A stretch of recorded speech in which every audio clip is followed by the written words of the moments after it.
Well, I know that the Seminary? library started off with donations from three main people: Norman Geisler, Bill Nix, and Doug Van Gorton. And that formed the core of the original library, which was kept in a room, one of the Sunday school rooms at Calvary Church back in the early 90s. And after it left the campus of Calvary, it was housed in two trailers.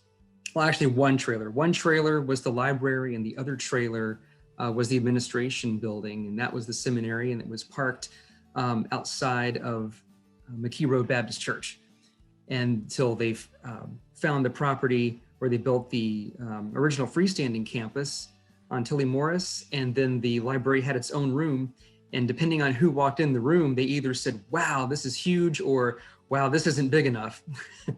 And it turned out that it wasn't, because within just a few years' time, they expanded the library with an entirely new wing, which was named after Ron Jordahl and his wife Faye, the Jordahl wing, and it doubled, actually more than doubled, the capacity of the library. And donations kept coming in. The library continued to grow through book acquisitions. Dr. Geisler was a great champion of the library, and he could always find money for book purchases. And he was very much a champion of keeping everything and finding rare materials, things that most libraries wouldn't have in a theological library.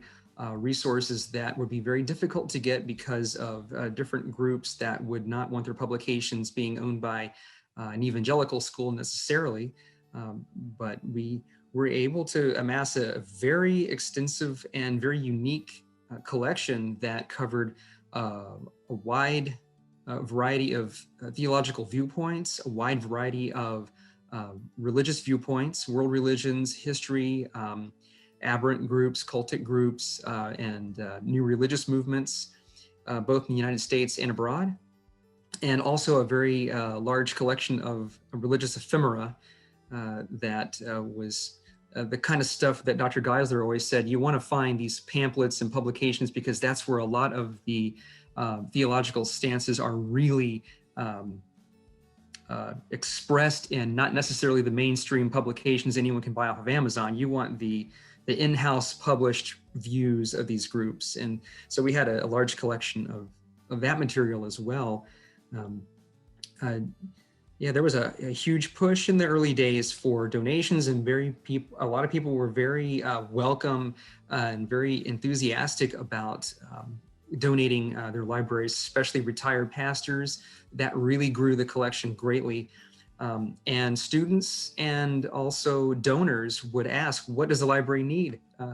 What can we get? And we'd have a wish list, and they would look and find something, whether it was used or find something new, and then donate it. And we would always put a book plate in the front to acknowledge, unless they specifically expressed not to, but we generally put a book plate in the front to let people know that this was a partnership, that people donated these books for students' use and for research use. And yeah, it was an exciting time to see all that growth.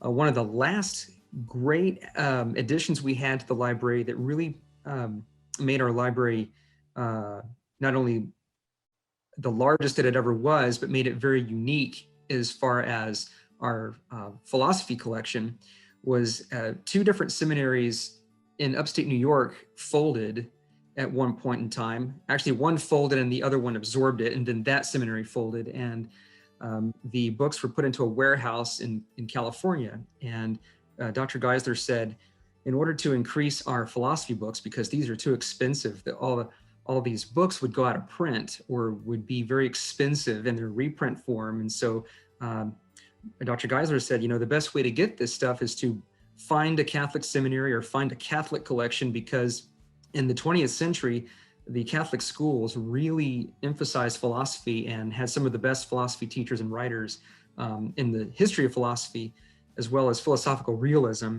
and neo-Thomism, which the school emphasizes in their philosophy program. And that's what we did. We were able to raise money and we're able to buy this collection sight unseen. And the very first box that was opened, it contained the Opera Omnia of Thomas Aquinas, which made everyone really excited. And it was a good sign. We were able to get books out of there that the school would have never been able to afford buying individually.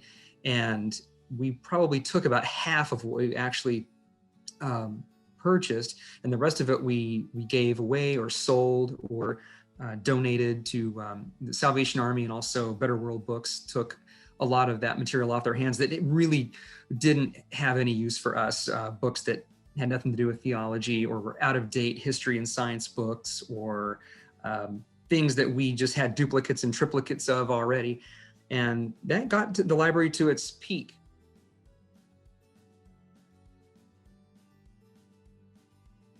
And it's creating not just a platform for courses, but something that feels very much like a campus, where there's, chapel interactions, there's soul care opportunities, chances to get to know the faculty, chances to get to know additional staff. And so it's creating that entire environment. And so the library, having this amazing physical collection of over 85,000 volumes that Joel just discussed, was lacking in the digital resources. So we needed a digital library that supported the physical collection, and one that was similar in scope and collection. So it needed to have a lot of content in philosophy and church history and biblical studies, which is very much like the physical collection. It needed to at least match that, and then offer those resources in a digital format. And so that's when I was brought on and recommended the school join what's called the Digital Theological Library, or as you'll hear, the DTL. The DTL is a co-owned nonprofit organization that now is comprised of over 40 national and international schools. So they're theological schools. They could be Singapore Bible College, they could be a theological school in Denmark, or they could be Southern Evangelical, Gordon Conwell Seminary, Denver Seminary. Many seminaries are like-minded, and we all are investing in it financially, but also as librarians, we are researching and adding required and recommended resources that come directly from course syllabi. So there's bibliographies, and there's encyclopedias and dictionaries, and the DTL is proud to have the largest collection of commentaries for every book of the Bible. There's at least 14 to 20 commentaries per book of the Bible that's listed there. And so that's what the DTL brings. As of currently, their current collection of ebooks is over 620,000 ebooks, over 150,000 databases, 35,000 journal titles, and 60 million full-text peer-reviewed articles. And again, these are all multidisciplinary, coming from different walks of life, different backgrounds, so that every student that attends Southern Evangelical Seminary is tapping into the scholarship, very great, very substantial scholarship that is coming from the curation of those 40 plus schools globally. And so I just think it's really important for the vision of the school to be a part of this larger entity, to be a part of this larger network, that SES students are going off to be global leaders and national leaders. And so if they're going to be doing that, they need to be introduced to the content that'll support the research that God has blessed them with, that God is equipping them and challenging them. And I want to make sure, and Dr. Paulus wants to make sure, that we have the resources that they need to accomplish their academic goals.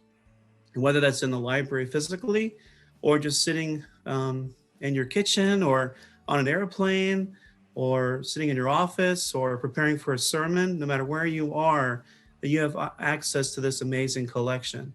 And also you have access to your librarians, or as Mia calls them, your superheroes, library superheroes, which we don't call ourselves that. Believe me, on a website, we don't have a cape, coming off our backs or anything like that. But I'll tell you, when it's crunch time and you need reference assistance or you need a particular resource, that's where it feels like we are superheroes, because we are very eager to help you, weekdays, weekends, day or night, to have a Zoom one-on-one conversation or assist you by email.